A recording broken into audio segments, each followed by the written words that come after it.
Chapter 118 to 120. After walking through the farmland, Shirou and Kei arrived at the gate surrounding the town.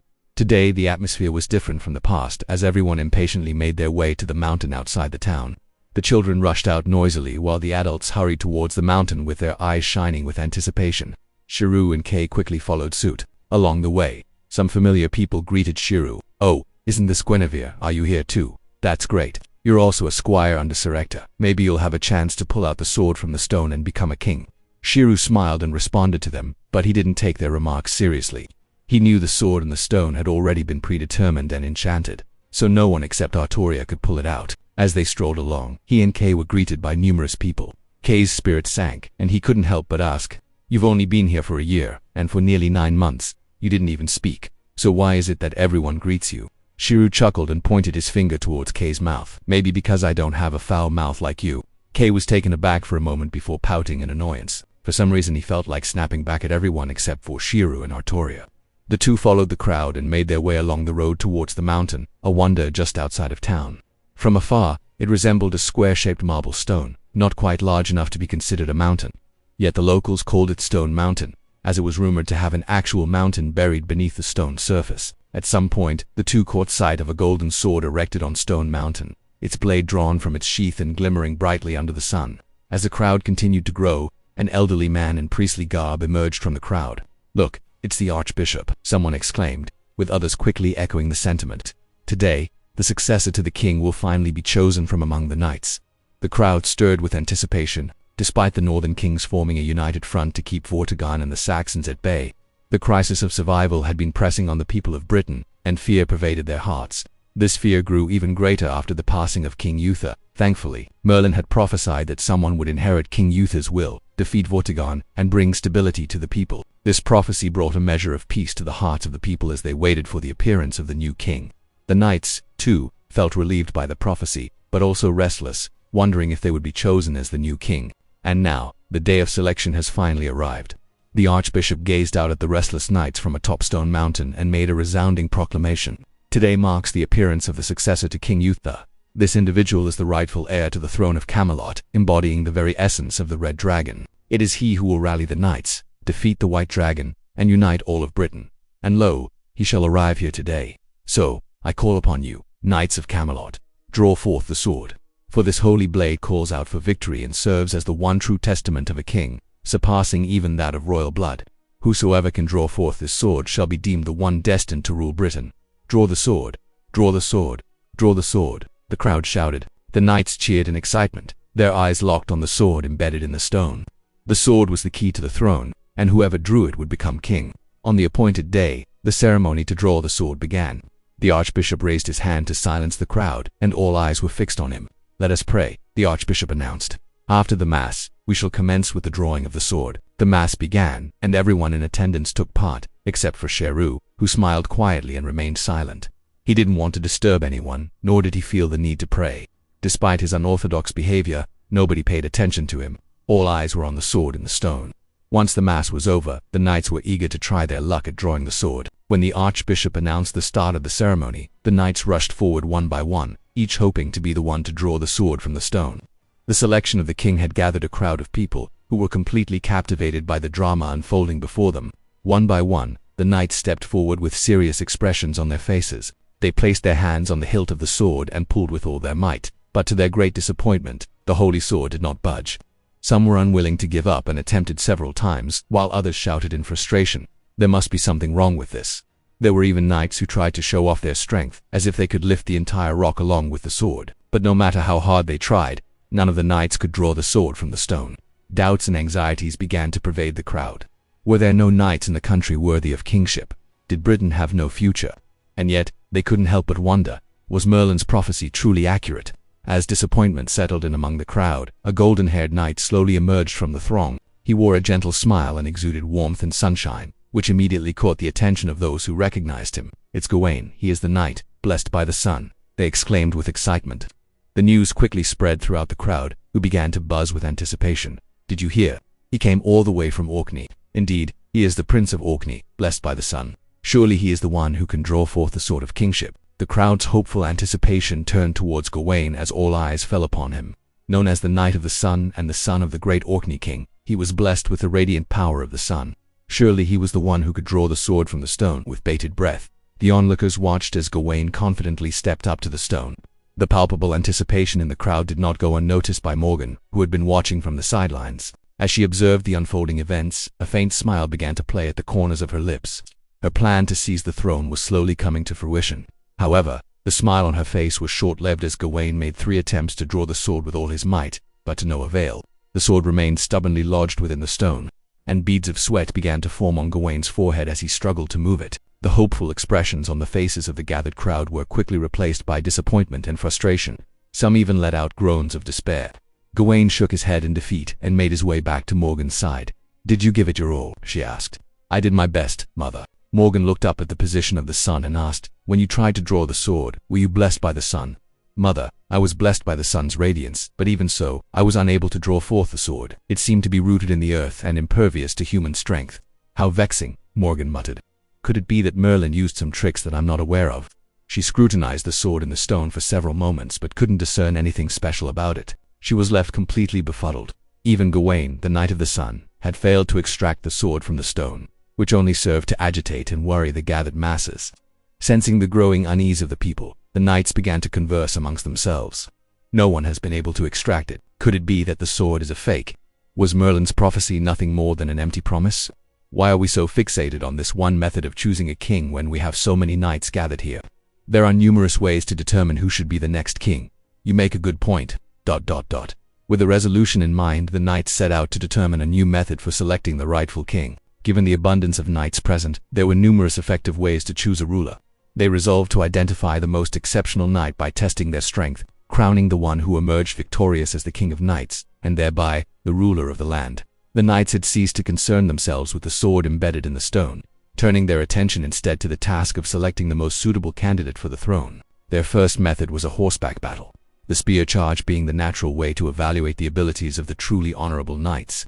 Kay was eager to showcase his skills, but had forgotten his spear, and Artoria had yet to return. Frustrated, he gritted his teeth and watched as the other knights engaged in combat. "What if we try to extract the sword too?" Kay suggested. "Forget it. They may not know the full story, but we do. The sword is meant for Artoria, and no one, not even us, can remove it," Shirou replied. "What harm is there in taking a closer look? We're already here, and we might as well inspect Artoria's sword while we have the chance," Kay countered. "I'm bored standing around as well." "Why not?" Shirou agreed. The two of them ascended the stone mountain, but at this point, nobody was paying attention to it. The knights were busy engaging in horseback battles, while the onlookers watched in anticipation, eager to witness the crowning of the next Camelot king. Kay gazed at the sword lodged in the stone and attempted to extract it with all his might, but like those before him, he was unable to budge it. The sword that had appeared here was a part of Uther's plan to crown Artoria as the rightful king of Camelot, predetermined long ago. Given this, how could there be any flaw in the plan? "It's strange. The sword doesn't feel especially heavy, yet it won't budge. Give it a try." Kay motioned towards the sword stuck in the stone. What's the point? This sword," Shirou muttered half-heartedly as he made a weak attempt to pull out the sword. Crack. With a gentle tug, something suddenly gave way in his hand, and the weight of the sword increased dramatically. Shirou mechanically turned his head to look at the sword in his hand, gaping in disbelief. He was left stupefied by his own actions. He had done the impossible and pulled the sword out of the stone. His face became rigid as the reality of the situation dawned on him. Kay, who had been observing Shirou's attempts up close, also wore a stunned expression, his smile frozen in disbelief. The knights who had been battling for the throne were equally flabbergasted, and the faces of the crowd mirrored their shock. Gawain, Morgan, and Artoria, who had arrived on horseback, looked on in confusion as Shirou held the sword aloft. Even Merlin, who had arrived at his leisure, wore an expression of bewilderment. What the heck is this?" Shirou exclaimed, his face twisted with disbelief as he stared at the sword in his hand. Guinevere, what in the world is happening?" Kay gestured towards the sword in Shirou's hand, his speech faltering and his expression blank. This situation was beyond odd. Hadn't it been said that only her younger sister could extract the sword from the stone? I don't know. The sword just came out on its own. I didn't apply any force." Shirou was equally perplexed. How had he managed to extract Artoria's sword? Sensing the power coursing through the sword, Shirou's inner black mud surged forward and swallowed the blessing whole, leaving nothing in its wake. Shirou glanced around in alarm and swiftly reinserted the sword back into the stone. Guinevere, what is happening?" Kay repeated, his words once again stuttering. "Please don't say anything." I didn't do anything, and you didn't see anything either, Shirou said seriously. But there were other people who saw it too, Kay stuttered, pointing to the crowd around them. Shirou glanced around and realized that everyone, from the nearby knights fighting to the gathered spectators, was staring at him intently. His forehead broke out in a sweat as he nervously added, "Anyway, it's none of my business." "That's right, it's like that, ... came a soft, complicated yet relieved voice drifting into Shirou's ear. He turned his head to see Artoria walking slowly towards him, holding Kay's spear. The sharp tip of the spear shone in the sunlight, causing Shirou to break into a sweat. He quickly waved his hands, anxiously saying, "Artoria, please listen to me, ... Artoria made a loud clanging sound as she plunged Kay's spear into a nearby stone and reached out to pull the sword from the stone. She carefully examined the sword, her blue eyes flashing with confusion and distress before firming into determination. Kneeling before Shirou with the sword held at an angle, Artoria's pretty face was serious as she held the sword with both hands and said, "As a knight, I, Artoria, pledge my loyalty to you, my king." She felt lost about her ability to serve as a king. Was it truly right for her to have pulled the sword from the stone and become the chosen one? This sense of confusion only intensified after playing the game of kings with Shirou a few days ago. Despite using all that she had learned, she was defeated fair and square. The people scorned her, and she was taken captive and given to Shirou as a sign of surrender. At that time, she was unsure of her ability to lead as a king. Artoria accepted the responsibility, not out of personal desire, but because it felt like the right thing to do. The sounds of people's revelry and cheers, along with every ordinary day she had lived for the past 15 years, were her motivation. Therefore, when the correct answer appeared in front of her, she didn't hesitate to pledge her loyalty as a knight. However, Shirou shook his head in horror and stepped back. "No, you can't. I'll never get on that sinking ship." He was worried about being made king. Where would he get the experience to rule a country? Would the noble ministers who knew the inside story even accept him? It seemed impossible to him. Moreover, ancient Britain was destined to perish, but most importantly, Shirou wanted to go home. As he saw more knights gathering around him with complex and angry looks on their faces, and the crowd staring intently without a word, he turned around and ran away. It was true that Shirou had a heart full of enthusiasm and was willing to help others. Sharing the flames he learned from Spartacus, however, this had a prerequisite. It had to be within his capacity. Becoming a king was not something an ordinary person like him could handle. Kings had to deal with a multitude of responsibilities beyond just fighting, including reconciling domestic conflicts, delegating tasks, and having the ability to discern people's true intentions. The necessary skills and abilities were too complex and far exceeded his own capabilities. Just like when he was caught up in the Fourth Holy Grail War, Shirou could feel his own insignificance and inadequacy. The mere thought of it brought a suffocating sense of oppression. Most importantly, the sword rightfully belonged to Artoria. If Shirou were to pull it out, he would gain the sword, and as a king, he would be required to accept Artoria's pledge of loyalty. So, isn't everything going to be in chaos, lost built, singularity? What's going to happen to the future? Shirou's mind was in a state of confusion as he ran away under the puzzled gazes of the crowd. He thought that as long as he ran away, everything would return to normal, right? Artoria had also pulled the sword from the stone. She would be proclaimed as the king, and Kay would be her first knight of the Round Table. Following the path of destiny, she would become the king of night. Shirou tried to clear his mind of distracting thoughts as he remembered the resolute and solemn words of the girl he met during the Fourth Holy Grail War in the warehouse battle. He shook his head, thinking that if he just left, everything would return to normal, right? However, that was not the case. In fact, after Shirou left, the situation spiraled out of control. Someone has pulled the sword out of the stone, and there's a second person who has done it too. How should we count it? Why did the first person run away? He was going to be crowned as king. I don't know. Neither the first nor the second person is famous. Should we swear our loyalty to them? Will it tarnish our honor? I don't know. The knights murmured among themselves, while the people nearby whispered in hushed tones. On Stone Mountain, Artoria held the sword from the stone, looking puzzled. She couldn't understand why Shirou wouldn't accept the sword, become the king, or accept her loyalty. Beside her, Kay wore a complicated expression. Unexpectedly, Shirou had pulled out the sword, leaving Kay uncertain about how to handle the situation. He had intended for Shirou to be Artoria's knight, but now Artoria wanted to serve Shirou instead. He didn't want Artoria to become the king and bear the fate of all Britain on her shoulders. Yet when someone else pulled out the sword, he found that he couldn't accept it either. Confusion reigned supreme in the crowd, and Morgan's brain was scrambled. She turned to Gawain, standing next to her, and asked with a perplexed expression, "Do I have a sister or a brother?"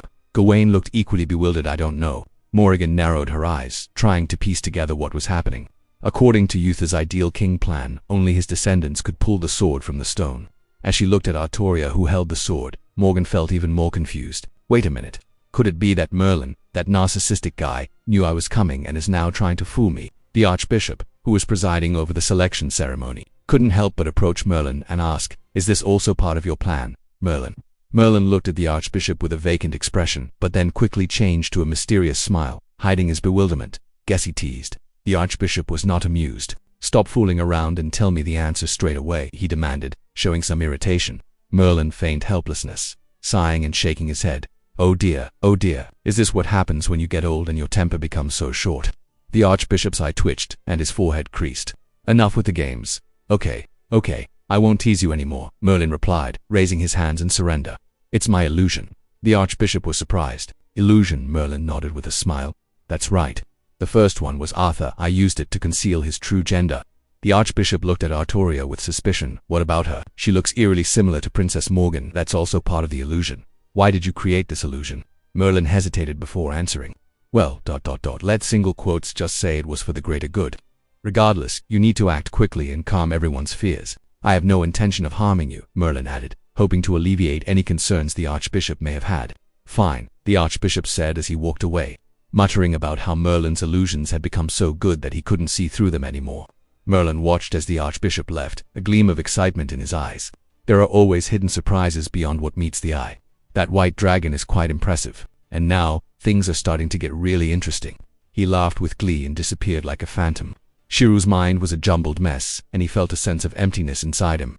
Instead of heading back to Ector's estate, he went to a small river near the town. If he had accepted Artoria's pledge of loyalty and become king in her place, he could have been trapped in a singularity or an alternate reality.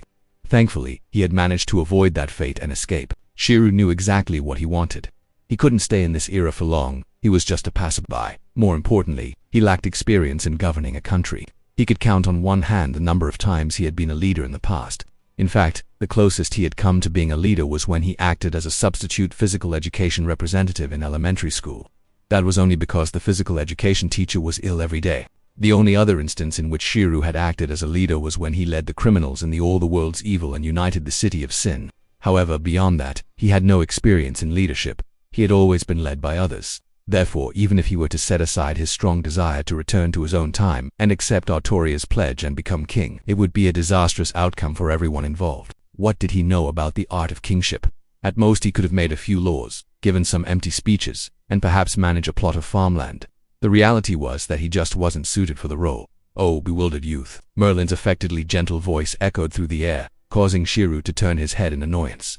As he did, he laid eyes on the flower-lined path, and Merlin himself, strolling leisurely with his staff in hand. "Do you find yourself burdened with doubts and confusions?" Merlin asked, his smile seemingly mocking yet inviting. You can always confide in Merlin and bring a smile to his face. "You," Shirou said seriously, "deserve a good beating." He continued, "Let's cut to the chase. Do you have a hand in all of this?" Merlin let out a sigh, his voice tinged with a touch of aggrievement. "Why must you always harbor such suspicions about me? Am I truly that insufferable?" Shirou shook his head. "Not exactly. But it was undoubtedly your doing, wasn't it? That's no fun." "Why do you always paint me as a villain?" he asked, sounding helpless. "Don't I look like a good person?" "Not in the slightest. You're a swindler through and through, Merlin. I don't have time for your games. Tell me, did you do it?" Shirou pressed. Merlin scoffed, his denial swift and dismissive. "Of course not. I wouldn't waste my time on such mundane matters." Shirou regarded Merlin skeptically and asked, "Really?" Merlin gestured to his eyes. "Come on, look into my eyes. What do you see?" "I see eye boogers," Shirou remarked. "A huge chunk of them." "What eye boogers? You're making that up. I take hygiene seriously." "You know," Merlin protested, a hint of indignation in his voice. Realizing that arguing would lead nowhere, he swiftly shifted gears. "But didn't you perceive the sincerity that nearly overflowed from my sparkling eyes?" Sincerity. Shirou fell silent. This guy has no shame. At that moment, Artoria and Kay rushed over. "My king," Artoria called out to Shirou as soon as she saw him, as if it were the most natural thing in the world. Shirou felt a sudden pang in his stomach. "Artoria, I'm not the king. You are." "No, you are the king." Artoria locked eyes with Shirou, her blue gaze unwavering. "You're the one who pulled the sword from the stone. According to King Uther's decree, you will inherit the name of Arthur and become the king who rules Britain. It was Kay who encouraged me to pull the sword out. It was just an accident." Shirou pointed an accusing finger at Kay. Kay coughed a few times and awkwardly looked away, pretending to admire the clouds. "Nevertheless, you are the chosen king of Britain," Artoria said earnestly. "I am willing to serve as your first knight if you will have me." Shirou smiled wryly. I'm a passerby, Artoria. My home is not in Britain. Eventually I'll leave and return to where I belong. How can I be the king of Britain? Besides, you are the child of King Uther and royal blood flows through your veins. You are the rightful heir to the throne. I am just an outsider. Britain needs a true king, not merely a child born into royalty. She responded with unwavering conviction. And how can you be so certain that I am the right one? Because I have seen it, she said confidently. Your regal bearing and the way you effortlessly bring smiles and joy to the faces of those around you are the best proof of a true king. Shirou couldn't help but interject, but that was just a dream. Artoria responded with conviction, but you have the ability to make dreams come true. I truly believe this. Initially, I had intended to learn from you, but I soon realized that I was too ignorant. The only true and correct answer is for you to become the king. He felt a bit helpless. When had Artoria become more persuasive than him? My brother has already told me about your homeland of Holland, the legendary land where the ideal king appears. I should have realized this sooner. You are the king to whom I will pledge my loyalty, she declared earnestly. Don't speak for me, I. Shirou started to refute, but before he could finish, Merlin pulled him aside. What are you doing? Shirou asked, looking at Merlin. You're leaving, aren't you? Merlin asked. If the tyrant Vortigern conquers Britain, you won't have any chance of returning. You'll be left with no other option but to take a knife and end your life, hoping for a fresh start, he warned. What are you trying to say? Merlin licked his lips and said, you must become the king and defeat Vortigern. Shirou glanced at Artoria, then lowered his voice to speak to Merlin. Do you think you can deceive me? I come from the future. Do you really believe I don't know what will happen to Britain? Are you trying to trick me? Merlin looked helpless. I'm not trying to deceive you, he insisted. I'm doing this for your own good. If Vortigern conquers Britain, there'll be no way for you to go back. Even so, why do I need to become the king? Shirou questioned. Artoria is immature and can easily be defeated by Vortigern. Does that mean I'm mature? Shirou retorted. I can honestly say that I have no leadership experience. If I become king, I'll most likely fail. Merlin chuckled. Hehe. Young man, excessive modesty is just another form of arrogance. He looked as if he couldn't be fooled. Shirou was so angry that he felt as though he might spit out blood. He realized that he should never have planted that field in the first place. I'm telling the truth, Shirou protested, feeling helpless. Merlin replied with a wink. I understand. He gave Shirou a look that seemed to say, you can't fool me, Shirou. You don't understand anything. Now you are left with no other choice but to ascend the throne, Merlin stressed. If you refuse, chaos will befall Britain. The kingdom has long awaited the arrival of King Arthur. The people view Arthur as their spiritual pillar, and without his presence, they will be left disillusioned and disheartened. If you flee, their hopes and expectations will be crushed. The stability of the northern front will falter, and it will provide an opening for Vortigern to launch his invasion. This will inevitably lead to the downfall of Britain, and your cherished dream of returning home will also be shattered. But didn't Artoria also draw the sword? Shirou asked. If I don't ascend the throne, couldn't she become the king instead? There's no rule that says the first person who drew the sword has to become king, nor is it necessary for me to ascend the throne. Artoria is a woman, and Morgan has already arrived, Merlin said. As someone from the future, you should be aware of Morgan's character.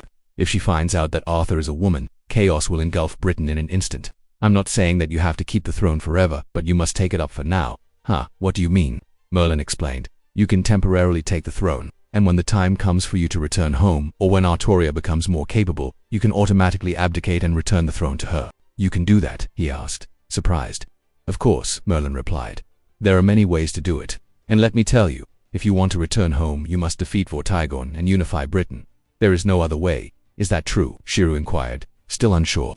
Merlin clicked his tongue in displeasure and then pointed to his eyes, saying, Look into Merlin's honest eyes. Don't you see the truth? You want me to believe you? Shirou questioned skeptically. No, I'm openly deceiving you, Merlin replied, candidly. But you will believe me. Shirou laughed and his smile was sunny and bright. Merlin joined in Shirou's laughter, but suddenly, with a thud, Shirou punched Merlin in the stomach, causing him to fly back and fall heavily to the ground. Ouch! It hurt so much.